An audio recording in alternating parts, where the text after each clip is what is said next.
মালয়েশিয়াতে কোন কাজে বেতন বেশি? হ্যালো এভরিওয়ান, আসসালামু আলাইকুম। আশা করি সকলে ভালো আছেন। সো হ্যাঁ বন্ধুরা, আপনারা ইতিমধ্যে কিন্তু আমাকে অনেকে কিন্তু কল করেছেন, মেসেজ করেছেন, জানতে চাইছেন যে মালয়েশিয়াতে কোন কাজে বেতনটা বেশি। ফ্রি ভিসায় বেতন বেশি, নাকি নর্মালি যেই কলিং ভিসায় আমরা যাই এই কলিং ভিসায় বেতন বেশি, নাকি কোম্পানির ভিসায় বেতন বেশি? সকলে কিন্তু একটা বিষয় কিন্তু বারবারই আমাকে প্রশ্ন করছেন। আমি একটা বিষয় নিয়ে কিন্তু প্রশ্নবিদ্ধ হচ্ছি বর্তমান সময়ে। সো আমি আমার জায়গা থেকে যে বিষয়টা বলতে চাই, বর্তমান সময়ে মালয়েশিয়াতে আপনারা যদি লেবার ভিসা বলেন বা কলিং ভিসা যেটাই বলেন না কেন, যে ভিসায় যেতে চান না কেন, বর্তমানে কিন্তু দেখেন অনেকে কিন্তু ফ্রি ভিসায় গিয়ে প্রতারিত হয়েছে। অর্থাৎ সঠিক কোম্পানি না পাওয়া, সঠিক নিয়োগদাতা অর্থাৎ সঠিক মালিকের সন্ধান না পাওয়া, অর্থাৎ বিভিন্ন দিক থেকে কিন্তু বাংলাদেশিরা কিন্তু প্রতারিত হয়েছে বর্তমান সময়ে।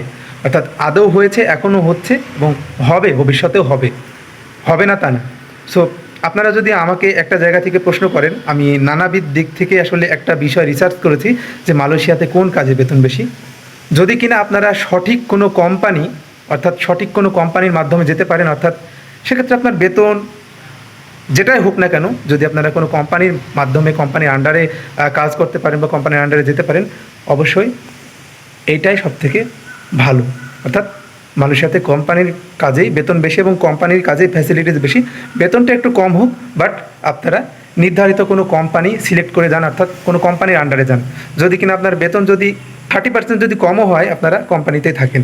যদি আপনারা প্রশ্ন করেন যে ফ্রি ভিসা বলেন বা আদারওয়াইজ যে সকল ভিসা বলেন, আমি কখনো প্রিফার করি না। অর্থাৎ কোম্পানির ভিসায় বেতন বেশি, কোম্পানিতেই ফ্যাসিলিটিস বেশি।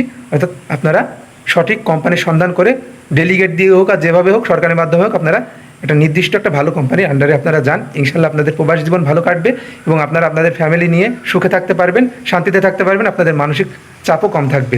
সো এই প্রত্যাশায় আশা করি যারা কমেন্ট করেছিলেন অবশ্যই রিপ্লাইটা পেয়ে গিয়েছেন এবং আশা করি সকলে বুঝতে পেরেছেন। সো এখনও যারা চ্যানেলটি সাবস্ক্রাইব করেননি, অবশ্যই যদি ভিডিওটি আমার ইনফরমেটিভ মনে হয় আপনাদের কাছে, অবশ্যই চ্যানেলটি সাবস্ক্রাইব করে যাবেন। সো এই প্রত্যাশায় দেখা হচ্ছে নেক্সট কোনো আপডেট ভিডিওতে।